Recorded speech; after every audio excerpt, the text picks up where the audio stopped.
मुझको कोई मदद नहीं मिलती है। अपने घर से कपड़ा लेती हूँ, खरीद के अपना लाती हूँ, अपने पैसों से रबड़ लेके आती हूँ, अपने ही घर से सारा खर्चा कर रही हूँ। समाज सेविका की तरफ से ही मैं मतलब कि अपनी तरफ से ही सबको बांट रही हूँ। एक से एक गरीब ऐसे पड़े हैं जिस पे 2 रुपये का एक मांस नहीं लगा सकेंगे, उनको मैं बांट रही हूँ।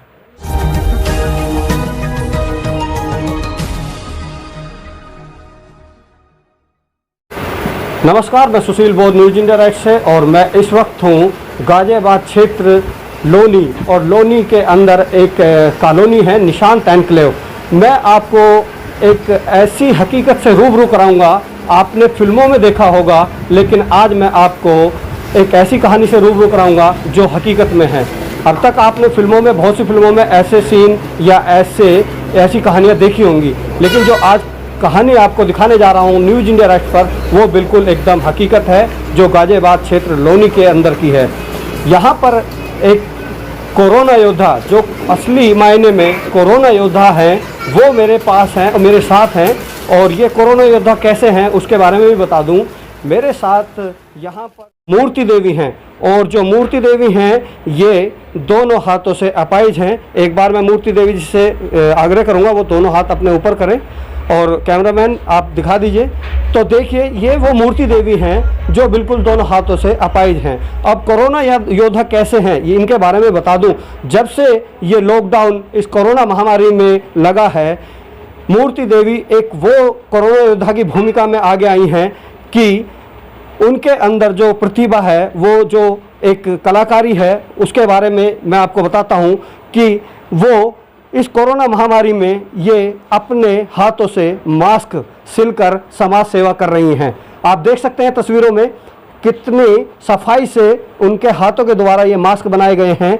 और आपने देखा कि उनके दोनों हाथ, एक हादसे में जब ये अपने गांव में रहते थे तो वहाँ पर चारा मशीन में एक दुर्घटना में ये दोनों हाथ गंवा बैठी, तो उन कटे हाथों से ही अपने आपको इन्होंने मजबूत किया। और इस कोरोना महामारी के अंदर इन्होंने जो इनका टैलेंट है, जो इन्होंने ये सब सीखा, वो इनसे ही जानेंगे किस तरह से सीखा और किस तरह से ये इस वक्त कोरोना महामारी में एक कोरोना योद्धा की भूमिका में है।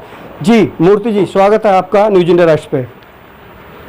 जी, दोनों हाथ कटने के बावजूद किस तरह से आपको एक पावर, एक ऊर्जा मिली, और आप इस तरह से ये जो दोनों हाथ होने के बावजूद लोग जो काम नहीं कर पाते, नहीं सीख पाते हैं, वो किस तरह से आपने सीखा? बस जी, मेरे मायके में जो थे वो घर पे सिलाई सिखाने आया करते, बहन और भैया मतलब भाभी हुए सब सीख रही थी, पड़ोस की जो लड़की बहू सब वहीं मेरे घर पे आती थी। तो वहीं मैं उन गुरुजी की बातें सुन सुन के अपने दिमाग में रखती थी। इतना इंच लंबाई है, इतनी इंच सूट कितनी लंबाई लेनी, सलवार कितनी लंबाई लेनी है, तो वो लंबाई दिमाग में रख के अंदर अपनी माँ को जाके बोला, माँ मेरे को एक सूट का कपड़ा दे दो। माँ ने मेरे को सूट का कपड़ा दिया। कहने लगी क्या करेगी, समझा होगा कि छोटी बहन मांग रही होगी। तो मैंने भाभी की मशीन से कैंची उठा के मैंने वो कपड़ा काट के और भाभी की मशीन निकलवा के भाभी की मशीन से वो मैंने सूट तैयार कर दिया। सूट तैयार करके मैंने उन गुरुजी को जो दिखाया, मैं गुरुजी देखो। कहला बहना किसने सिलाई है? मैं कहा मैंने। तूने? वो अचंभे में गिर गए, तूने कई बार बोला उसने। तो उसके बाद में कहला नहीं बहना, नहीं मानता मैं बात को। तो उन लड़की बहू को कहने लगा कि तुम्हें 1 महीना तो बराबर हो गया, तुम्हें अब तक इंच का ये नहीं पता कितनी इंच लंबाई है, कितनी चौड़ाई है, वो तुम बार बार मुझे पूछ रही हो। और देखो, उसने बगैर पूछे इतना दिमाग में रखा कि उसने सूट सिल के दिखा दी। तो अगले ही दिन उन्होंने सबको बंद करके कहना तुम अपना काम अपने मतलब अपना समस्या हल करो, मैं आज इसी लड़की का काम देखता हूँ। तो मम्मी से मैंने एक सूट और निकलवाया।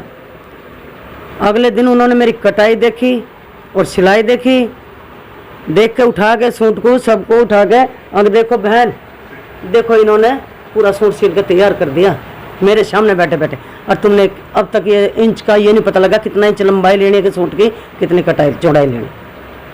जी, जो टैलेंट आपके अंदर आया वो एक तरह से जो हम किस्से कहानियों में सुनते हैं, एकलव्य ने भी अपने गुरु की तस्वीर बना के उसको, जो उसमें प्रतिभा आई थी एकलव्य में, उसी तरह से आप जीता जागता एक उदाहरण है समाज में। एकलव्य की तरह ही मैंने शिक्षा प्राप्त की है। जी, मैं यहाँ पर मेरा एक सवाल और खड़ा होता है, जिस तरह से आप समाज सेवा कर रहे हैं, ये इस तरह के मास्क बनाकर, इसमें जो मटेरियल लगता है इसमें भी खर्चा आता होगा, ऐसा नहीं है कि खर्चा नहीं आता है। जो सिलाई मशीन में आपकी देख रहा हूँ उसकी व्यवस्था भी, उसकी कंडीशन भी कुछ ज़्यादा मुझे खास नज़र नहीं आ रही है, तो इसकी भी रिपेयरिंग या इसको चलाने में भी दिक्कत आती होगी।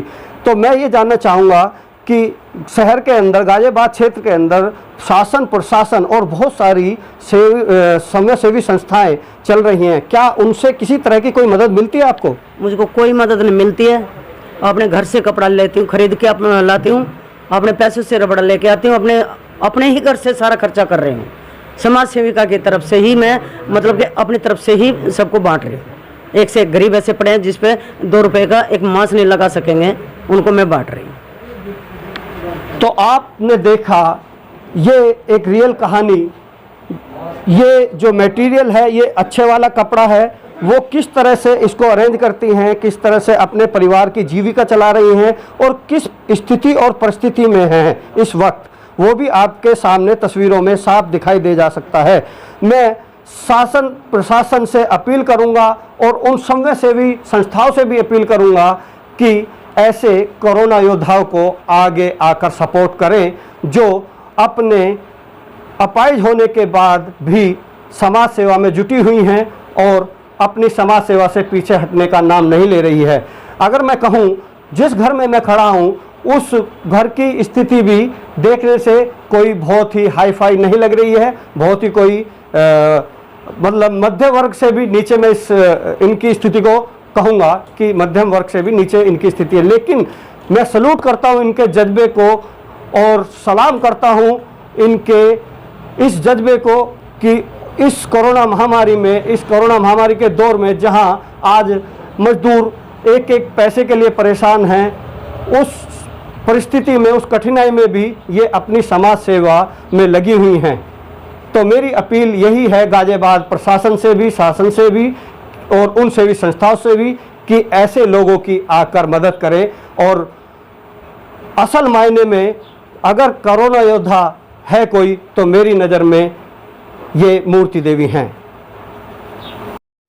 यहाँ एक गौर करने वाली बात और है, और जो बहुत ज़रूरी है, विकलांग है, सरकार विकलांगों को एक पेंशन देती है और इनको भी एक पेंशन की व्यवस्था विकलांगता के कारण मिल रही थी और वो सुविधा मिल रही थी। इनसे जानेंगे क्या वो सुविधा भी आपको मिल रही है या नहीं मिल रही है। जी नहीं, जब से ये लॉकडाउन पड़ा है तब से मेरी कोई पेंसिल भी नहीं आई है। विकलांग की पेंसिल काफ़ी साल से चलती आ रही है, बाकी अब वो भी नहीं आई है। तो आपने सुना कि इनको किसी भी तरह से कोई सुविधा मुहैया नहीं कराई गई है।